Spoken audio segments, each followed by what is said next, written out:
Boa tarde, galera esperta, canal Educação. Tudo em paz, segundão, tudo bem por aqui, tudo tranquilo? Aquele abraço carinhoso em todos vocês, desejando muita arte, muita vida, muita luz, meus amores. A todos aí, aquela energia positiva para mais um período maravilhoso, né, de encontro com a ciência, com a arte. Galera esperta, hoje nós vamos falar aí sobre ativismo na arte, tá? Lembre-se que todos nós somos artistas. Todos nós somos artistas, alguns mais intensos, outros mais ali apreciadores, né? Mas o ativismo ele tem uma pegada diferente. Nós vamos ver que os artistas ativistas, hora ou outra, até mesmo a sua própria saúde, né, está em questão porque eles estão pegando lixo, pegando materiais que foram deixados pelas queimadas, né? Enfim, é uma galera que tem uma atitude diferenciada. E essa nossa percepção da aula de hoje. Nós vamos ver que alguns artistas, de fato, se jogam nesse conceito, né? Outrora até mesmo perdendo a própria saúde para poder passar a mensagem. Nossa visualização vai ser em torno desse ativismo na arte. Beleza? O que é o ativismo? O que é ser ativo em alguma coisa? Então, alguns artistas trazem uma intensidade criativa que choca ou que faz pensar naquele momento, aquele conceito. Beleza? Então, vamos para chegar para esse material que hoje a aula é longa. Olha aí, ó, objeto do nosso conhecimento.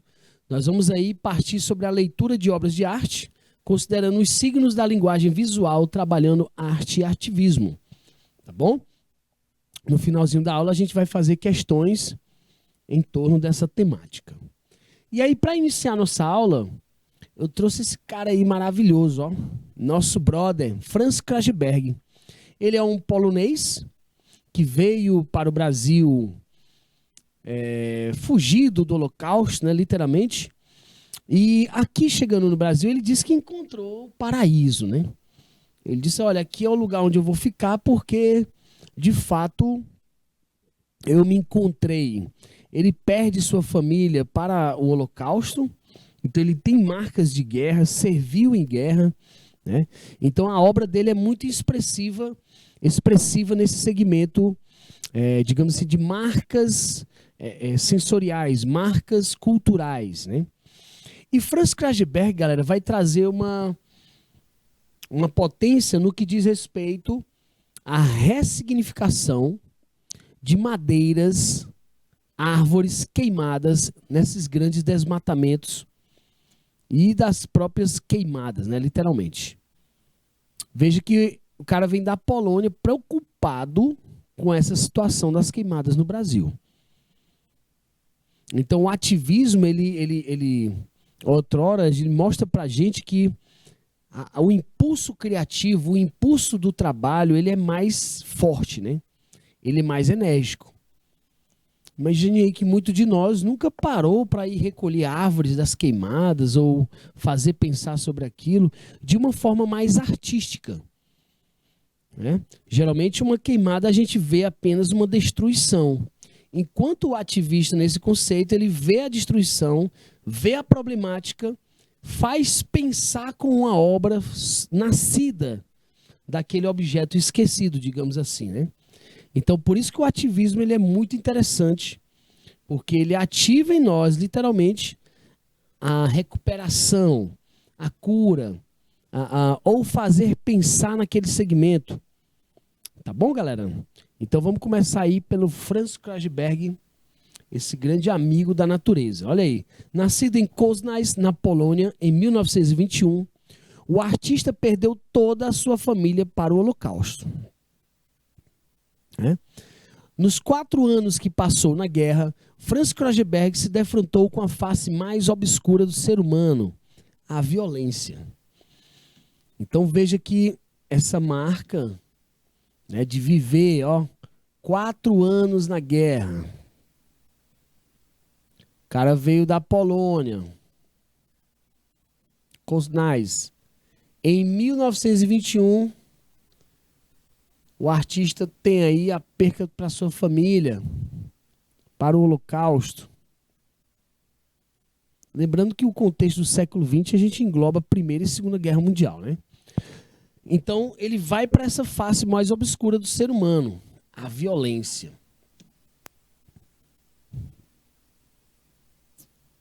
Então, para ele, a queimada, o desmatamento sem sentido, sem ideia, sem proteção nenhuma, é uma espécie de violência do homem contra o homem e da humanidade contra a natureza. Olha que interessante, né? Então, após toda essa barbaridade, o artista plástico encontrou refúgio na beleza das formas da natureza. E aí é onde ele vai se inserir, aí é onde ele vai aprender, onde ele vai se inspirar. Ele radica-se aqui no Brasil, onde ele chegou em 1948. Lembrando que a Segunda Guerra acabou em 1945. Né? Depois do Holocausto, ele vem, tira a mala para o rumo do Brasil. Na década de 60, Crageberg morou no interior de Minas Gerais. Olha aí, ó, numa caverna de mineração. Olha a atitude do cara. Lá ele extraía os pigmentos de sua tinta. Então, o artista, dentro do contexto que ele vive, dentro da situação que ele está vivendo, ele vai expressar isso na sua obra.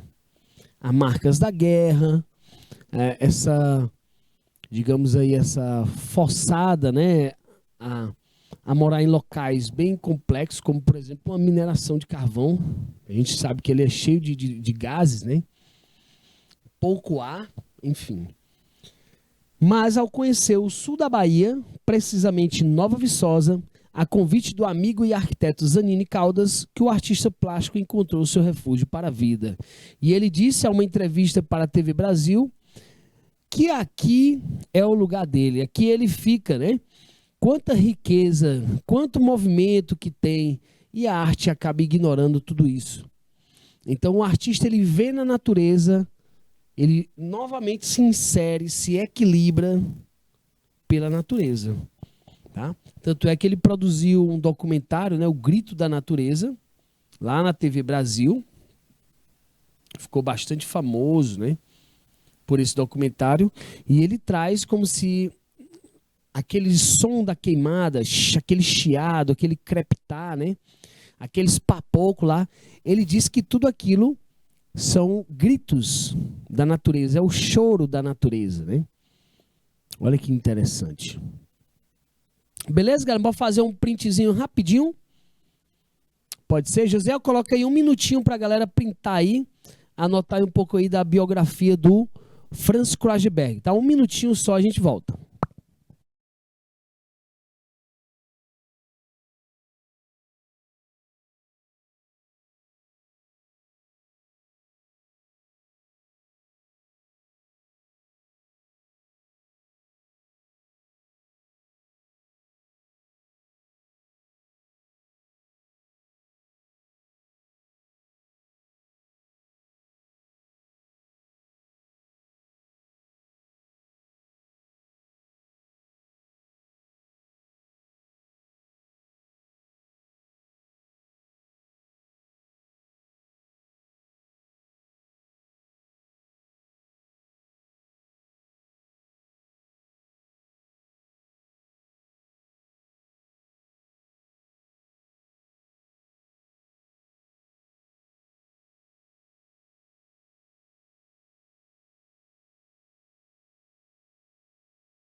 Beleza, beleza, galera. Então, meus amores, conseguiram anotar aí? Tranquilos? Show de bola, né? Pega aí um pouquinho aí da história do Franz Crageberg.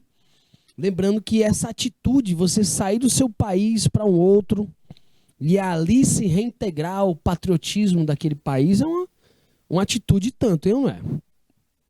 Olha aí a galera chegando mais. Bom Princípio, Pajeú, Uruçuí, nossa querida Marlene Azilma. Um abraço no coração, meu povo. Show de bola. Tá, galera? Estamos falando aí de ativismo na arte. Vamos falar aí do nosso querido Franz Krageberg, depois o Arthur Bispo do Rosário. Galera, quando falarmos em ativismo, lembre-se o seguinte: o artista ativista, ele não vai fazer uma obra só para a gente contemplar, não. Ele tem um papel fundamental, assim como a própria arte tem um papel fundamental na sociedade. Beleza? Olha, e debruçando-se criticamente sobre determinados assuntos, a arte, em suas mais variadas estéticas, registrou a história mundial. Nós sabemos que, de fato, as ilustrações, os filmes, né, que existem aí sobre toda a trajetória humana, é um documento importantíssimo, porque são ilustrações do que conhecemos, daquilo que acreditamos, né? Beleza? Aí ele continua. A arte ativista, enquanto estética de arte, é um movimento contemporâneo que se preocupa não apenas em registrar a história no mero aspecto contemplativo. Olha aí, ó, galera, ele não quer trazer apenas, ó, não aspecto contemplativo. O que vai haver sempre a contemplação, vai existir sempre a contemplação. Mas ele diz que não é apenas esse registro da beleza, do contemplativo, mas sim o quê? Assuntos, engajamento político e social. Lembra lá que a gente falou na música em épocas de ditadura militar, onde havia um engajamento entre os artistas para que a música fizesse pensar sobre os acontecimentos políticos, sobre o que estava acontecendo com a sociedade. Não é tão diferente no ativismo. O artista vai articular, né, toda a sua obra para fazer pensar, fazer refletir. Tudo bem, galera? Tranquilo? Um estudo, segundo Mesquita, ele diz aí, ó, segundo um estudo sobre os desdobramento da arte contemporânea, no campo político, deve necessariamente considerar a ação dos coletivos de arte e suas afinidades recentes com mobilizações sociais. Ó, interessantíssimo. Veja que o próprio Franz Krageberg, aí pra gente, já com uma certa idade, né, mas uma vitalidade incrível. Uma vitalidade incrível. Hoje ele já está para o outro lado, né? Já morreu, salvo engano, foi 2019, né? E ele tinha um grupo de trabalhadores que trabalhava junto com ele, né? Nesse quesito da arte contemporânea e a utilização, a atuação dos coletivos. Hoje quem cuida das obras do Museu Franz Krageberg tem a instituição, a Fundação Franz Krageberg e o próprio governo da Bahia, né? Que sofrem problemas porque as esculturas dele são em madeiras e geralmente madeira requer um cuidado especial, né? Pode gerar muitos fungos, espécie de broca. Quando estão expostas na beira da praia, gera uma maresia e aquela maresia gera umidade, depois gera fungo, enfim. A madeira acaba apodrecendo mais rápido. Então, hoje é uma problemática que eles enfrentam, como conservar as obras de Franz Krageberg. Tá? Olha, deixa eu logo aqui fazer uma leitura sobre essa relação da obra e o conceito, né, ativista. Olha o que é que ele coloca aí, ó. Em um mundo em que o individualismo e a indiferença tornam o dia a dia frio e violento, o grito de Franz Krageberg se mostra ainda e cada vez mais necessário. Ele lutou e gritou com o que chamava de barbárie do homem contra o homem, ó, e da humanidade contra a natureza, galera.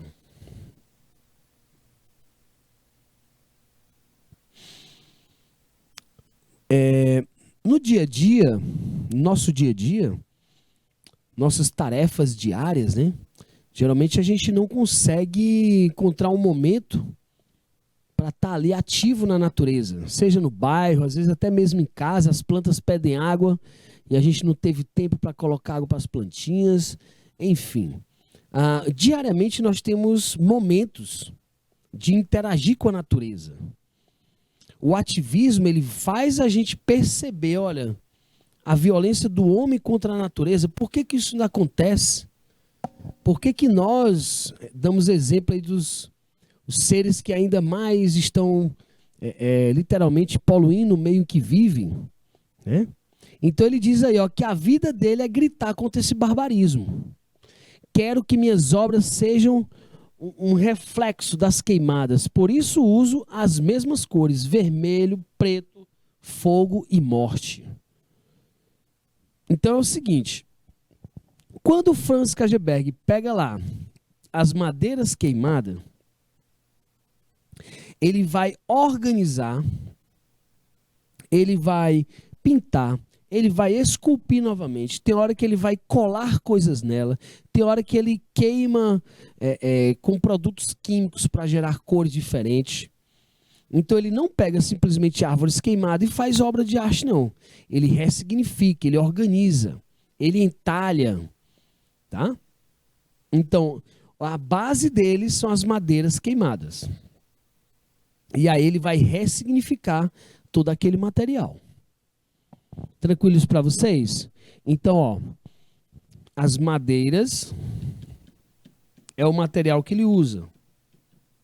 Madeiras queimadas.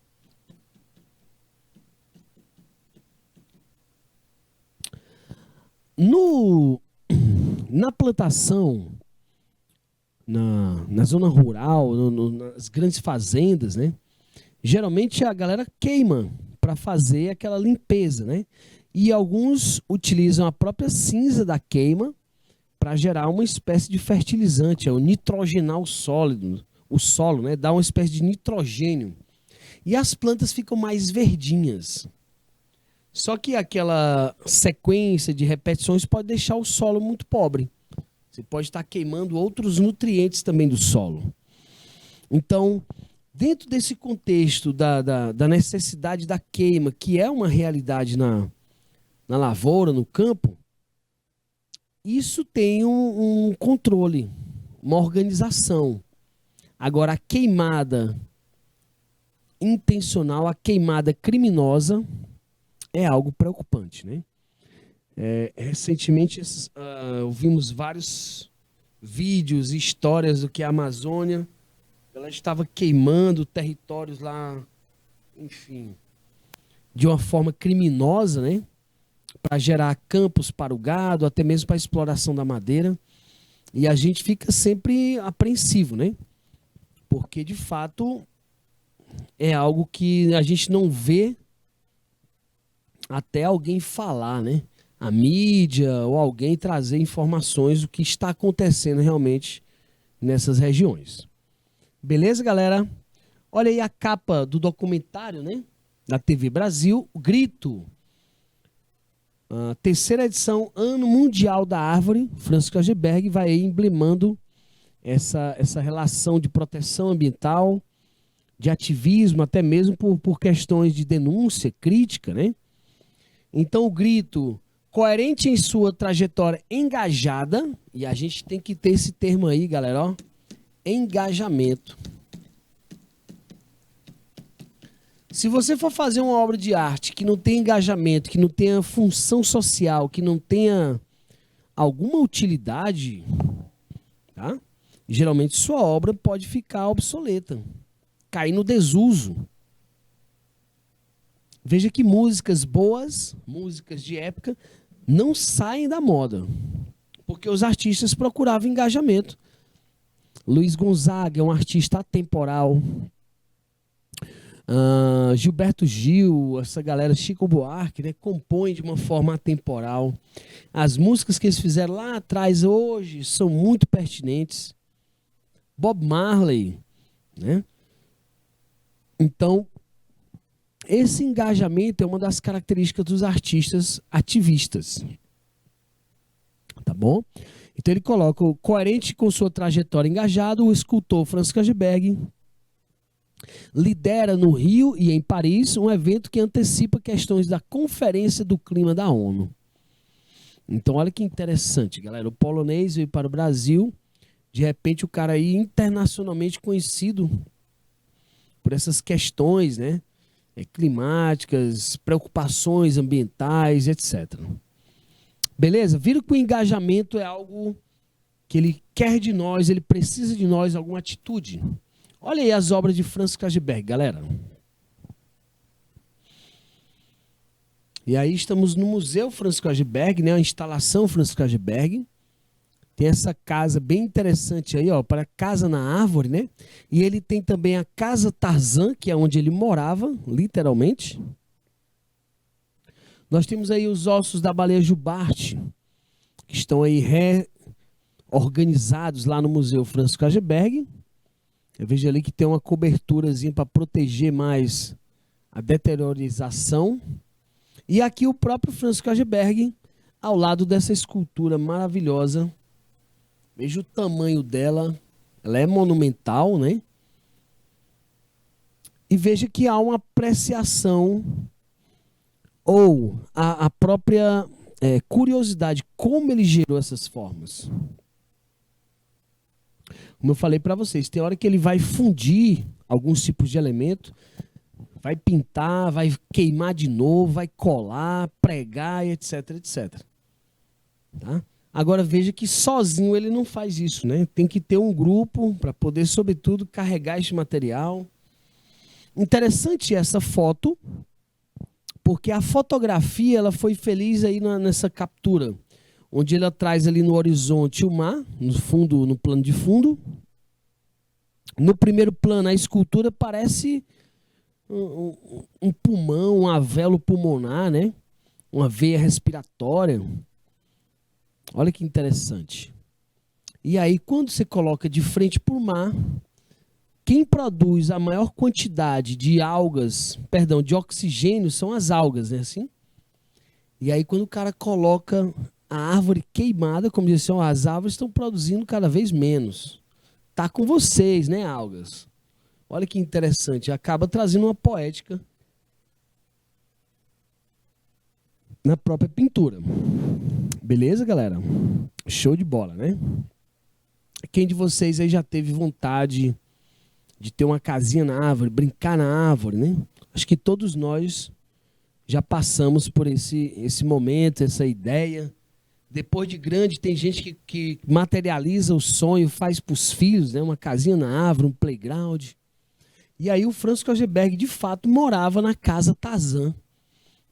Tá? Uma casa feita, aí, o baldrame dela literalmente são árvores, logicamente que árvores mortas, né, usando somente a madeira dela. Há um trato aí na madeira, para ela não apodrecer logo. É uma espécie de bangalô, um palafita.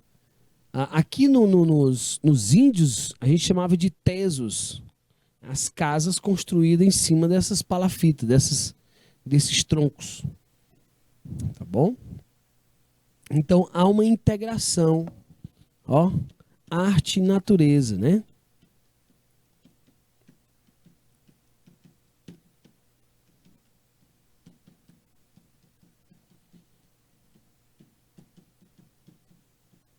Arte e natureza. Beleza? Interessante hoje essa ideia paisagística, decorativa, né? Sempre tentando associar mais o natural ao artificial. A tendência contemporânea na arquitetura é essa ligação direta com a natureza, sobretudo para amenizar climas, dar melhor qualidade de vida, um ar mais puro. Aqui em Teresina, por exemplo, as plantas. É interessante demais ter plantas agora nesse período de BR-Obró, que de fato é muito quente, a umidade baixa, né? Beleza? Olha aí a flor do mangue. Flor do Mangue é uma escultura de grande porte. Ela mede 12 por 8 e 5 metros de altura. Foi construída a partir de resíduos de árvores de manguezais destruídos pela especulação imobiliária. Então veja que tem aqui um aspecto crítico. Ó. tá bom? Não é só uma obra qualquer, uma obra de qualquer forma. Tem também um aspecto crítico. Por isso que ele fez ela de 5 metros de altura, parecendo um prédio. Né? Há um aspecto crítico. Veja que não é apenas a questão estética. Tem a questão filosófica, tem a questão conceitual. Ela é muito mais, às vezes, conceitual do que estética. Porém, logicamente que há uma beleza, né, muito clara nessas obras. Tá bom? Vocês já viram que alguns restaurantes, até mesmo pousadas, hotéis, eles usam os ambientes rústicos, né? E é muito comum a gente ver madeiras ressignificadas virando uma espécie de esculturas, madeira que a galera bota como se fosse um quadro ou até mesmo uma própria escultura, né? Isso é muito comum a gente ver nesses restaurantes e ambientes ditos rústicos, tá bom? Show de bola, né? Olha aí o interior do Museu Franz Krageberg. Veja que as obras são monumentais, são grandes. Mas aí a gente tem uma problemática bem aí, né, galera? Por exemplo, olha, o móvel da nossa casa, tem lá um móvel de madeira. Se eu botar água, ele vai pubando, vai apodrecendo, né? Nova Viçosa, Bahia, fica perto do mar. Então eles criaram aí uma espécie de estufa para diminuir essa maresia, né? E essa maresia não umidificar as madeiras, porque umidificando, elas vão criar fungo, vão apodrecer literalmente. E isso é uma das problemáticas, tá, galera? Quem vai cuidar disso? O governo do estado diz que é muito gasto, tem que pagar os funcionários e tal. Então, hoje, algumas obras, literalmente, por abandono, elas estão ficando praticamente sem utilidade, sem função, né? E vejam que interessante que ele coloca assim as raízes para cima, né? Como se desse a ideia de voltar à vida, literalmente, como se tivesse plantada a árvore nessas bases aí, né? Uma espécie de base, como se tivesse plantado ela para voltar a viver. E de fato, ela volta à vida, ela está ressignificada, né? Volta a ser percebida como arte. Beleza, é isso, galera? Tranquilos? Mais uma coisa que a gente deve observar na obra de Franz Krageberg, ó. A interação do público com a obra, ela deve ter, digamos assim, um contato, né? A vontade que a gente tem é de pegar. Só que essas esculturas, elas têm uma dimensionalidade tão grande que ao se aproximar, você sente o cheiro dela, você acaba criando uma estesia só da aproximação. Porque lembra que a obra de arte hoje ela tenta nos tocar, fazer com que a gente pense, reflita sobre a função dela, a característica principal dela, beleza? Então olha aqui, ó. Vamos anotar aqui rapidamente também, ó. Essa temática de Franz Krageberg de mostrar, lutar contra a barbaridade do homem, tá? Preocupações ambientais, relação, ó, homem, no caso, né? E meio ambiente. Como está a nossa relação com o meio ambiente? Quem sou eu no meio ambiente? Qual a minha atitude no meio ambiente? Então essas madeiras queimadas, elas são ressignificadas. Quando eu falo ali, olha, parece que ele planta novamente a árvore e de fato ela parece ter vida, porque virou obra e a gente está ali admirando ela. São as árvores ressignificadas. A árvore é um objeto artístico? Não é, é um elemento da natureza. Mas quando ela está queimada, que aquilo viraria literalmente ou um carvão natural, ou até mesmo somente viraria humus, né? Decomposição, o artista vai ressignificar isso. Ressignificar é dar vida novamente, fazer pensar, fazer ser útil novamente. Tá? Interessante, mais uma vez, ele colocar aí, galera, essa ideia do individualismo e a indiferença. Hoje mesmo, em sala de aula, eu estava pedindo para a galera, ei, galera, vamos limpar as salas aí, os papeizinhos, né? Porque muitos dizem, ah, tio, mas não foi eu que joguei. Mas e por isso não pode juntar, não pode pegar? Tá bom? Galera, vamos anotar aí mais uma vez. É interessante a gente ter essa ideia do individualismo e de indiferença, inspirando ele a essa criação que chama a atenção sobre nossa relação homem-meio ambiente, tá bom? José, eu coloco aí 2 minutão pra galera. Já a gente volta, amores.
Beleza, beleza, galera esperta. Anotaram, meu povo?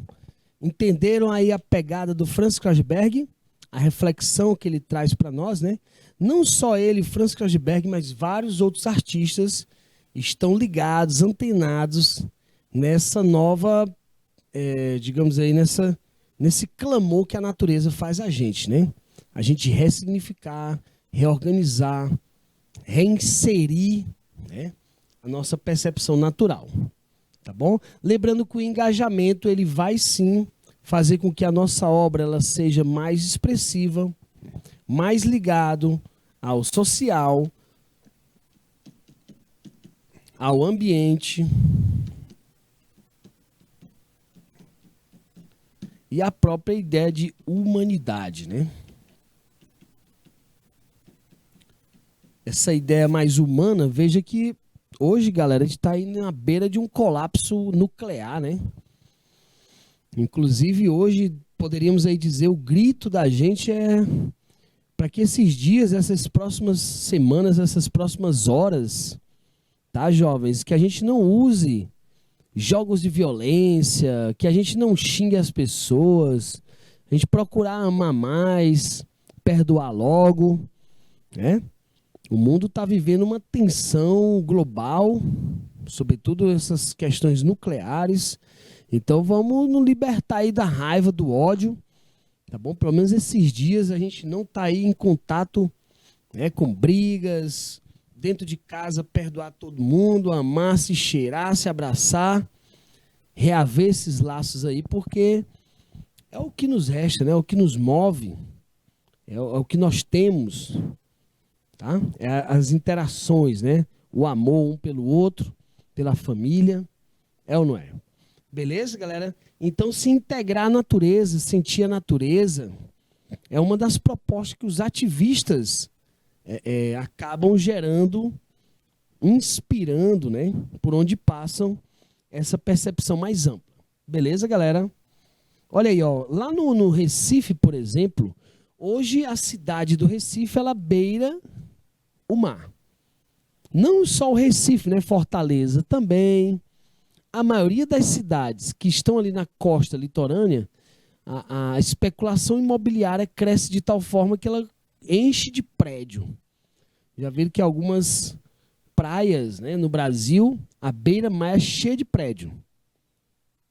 E alguns artistas fazem intervenções, performance, ou até mesmo arte efêmera, para fazer questionar sobre essa especulação imobiliária tão frenética. No Recife, como eu estava falando, alguns prédios foram feitos dentro de manguezais. E tirando os mangues, a gente tira literalmente um bioma muito diversificado. E aí pode tirar ali alimentos do próprio tubarão. Então, na praia de Boa Viagem, hoje no Recife, aquela, se você botar o pezinho ali na profundidade de meia canela, é arriscado você ser atacado por um tubarão. Porque não tem mais tantos alimentos devido ao crescimento urbano, à especulação imobiliária. Então não é uma obra apenas para contemplar. É uma obra justamente que traz o quê? Reflexão. Reflexão, perdão. Reflexão, você vai pensar, tá? Você vai refletir, você vai analisar, você vai se inserir. É uma das características desse tipo de obra. Ela é mais conceitual, ó. Ela é mais conceitual do que contemplativo. Quando a gente fala em reflexão conceitual, a gente vai estar ligando justamente a mente, né, ao racional. E se a gente dissesse assim, tia, essa obra é muito bonita, mas se você não souber como ela foi feita, quais os princípios, é como se aquela proposta não tivesse atingido ao máximo. É como se aquela proposta tivesse ficado meia boca.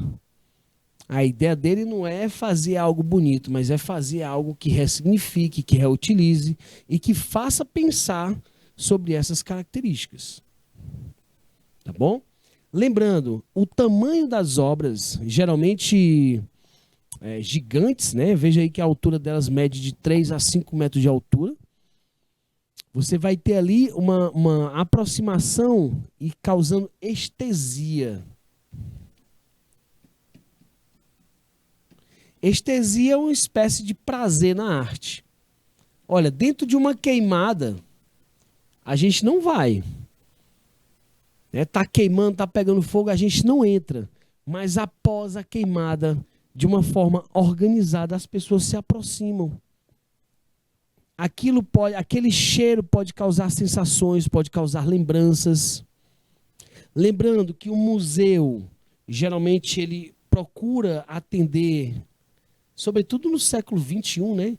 O museu multissensorial, vários estímulos, cheiro, cores, formas, tá? Beleza, galera? Outra coisa, essa ressignificação das árvores, como eu falei, parece que estão replantadas. Parece que elas foram ali colocadas de uma forma a parecer, não, ali parece que é ela mesmo, parece que é ela que está viva. Mas veja que muitas delas aí estão de cabeça para baixo, né? A raiz seria essa parte de cima e o tronco a parte de baixo aí. Ele inverte, ele ressignifica, tá bom? Faz uma nova percepção. Bom, galera, antes de falarmos de Arthur Bispo do Rosário, tá? Eu quero que a gente traga aqui mais uma vez, vou voltar aqui mais um tantinho, ó, essa reflexão conceitual. Por exemplo, quando a gente falou em ativismo, muitos de nós pensamos assim, tio, mas, poxa, um ativista geralmente ele vai ter que viver disso, né? Ele vai ter que viver disso, porque eu não tenho tempo de pegar madeira numa floresta queimada, eu nem sei onde é que está tendo queimada. Como é que eu vou usar isso para poder fazer arte ativista? Bom, galera, não é obrigado você beber nessa mesma fonte, nessa mesma temática, não. Às vezes no nosso próprio bairro está cheio de problemáticas, né? O nosso bairro ali, às vezes dentro de casa. Como fazer um ativismo para mudar o desperdício de água dentro de casa? O desperdício, vou até colocar esse nome aqui, ó. Desperdício. Desperdício de água. Você não ter um certo controle.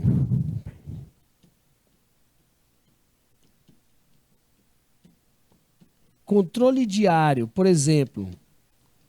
Hoje você pode ter aplicativos, né, no seu celular para você fazer leituras. Quanto tempo você passou na internet, quanto tempo você passou correndo, quanto tempo você usou energia, qual dos equipamentos da sua casa consumiu o maior número de energia, de watts ou de litros d'água, né? Veja que nós temos controles diários em torno dos nossos usos e desusos da matéria. Quando o artista pega essa temática para trabalhar literalmente uma reflexão na nossa mente, que a gente passe a pensar, isso é complexo, porque veja que nem todo mundo gosta de pensar. Tio, isso aí é só uma escultura para mim e pronto. Beleza. Porém, a obra ela perderia a sua potência, que é ampliar as percepções. Qual é o princípio da arte conceitual? É você pegar coisas simples e dizer e convencer que aquilo é arte, que aquilo tem uma função, que aquilo tem uma mensagem.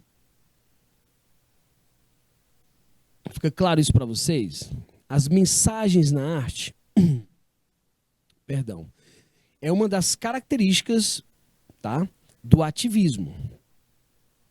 O ativismo, ele precisa, sim, dessa honestidade, dessa, digamos, força criativa, né? Força criadora. Beleza, galera? Então, sempre está ligado ao social, ao coletivo.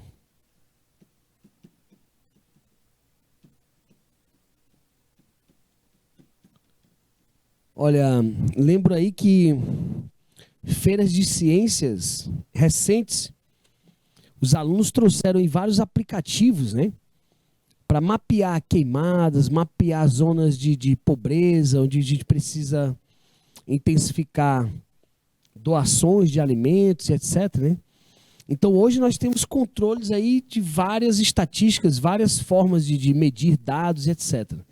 Então, dentro do século XX, os artistas começaram a trazer essa proposta da arte engajada com o social. E isso foi uma maravilha no universo artístico. A arte, ela passa de ser apenas contemplativa para de fato ser algo orgânico, fundamental no nosso dia a dia. É interessante, é importante a gente ter estudos artísticos, tá, galera? Porque você vai abrir as suas percepções. Literalmente você vai abrir as suas percepções. Olha aqui, ó. Vamos copiar isso aqui rapidão sobre o papel da arte na sociedade e o ativismo, certo? Enquanto conceito estético. Beleza? Outra coisa que a gente vai ter que anotar aí também e ficar bem atentos sobre os coletivos de arte. Veja que o Franz Kogelberg não faz isso tudo sozinho. Ele precisa de uma equipe, precisa de uma logística para que dê suporte a ele. Né? Beleza? José, vamos colocar aí mais 2 minutões aí para a galera, por favor, para anotar aí o ativismo. 2 minutinhos, já a gente volta, amores.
Vamos abrir mais uma vez essa percepção dos coletivos. Olha, quando a gente fala em coletivo na arte, nós vamos ter uma mobilização integradora.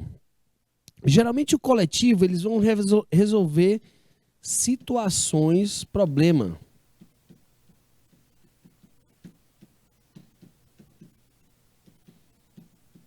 Lembra lá na sala de aula onde o professor traz uma situação, problema, e nós vamos precisar resolver? É o professor de matemática, é o professor de física, é o professor de arte. E o coletivo, a sala, começa a pensar sobre aquilo. Então, quando você é instigado, você é inspirado, você aciona, você estimula aquela potência criativa, né? Então, nos coletivos há uma troca de conhecimento, há uma troca de informações. E aí nós vamos o quê? Demais assuntos de interesse social. Não é apenas um interesse. E isso é que é a novidade na arte vista. A arte ativista, ela não traz apenas o interesse do artista, mas é um interesse coletivo. Todos nós queremos uma natureza plena, preservada? Queremos. Então temos que agir, é ou não é? Então o coletivo traz situações, problemas, e logo após ele vai trazer o quê? A ação artística.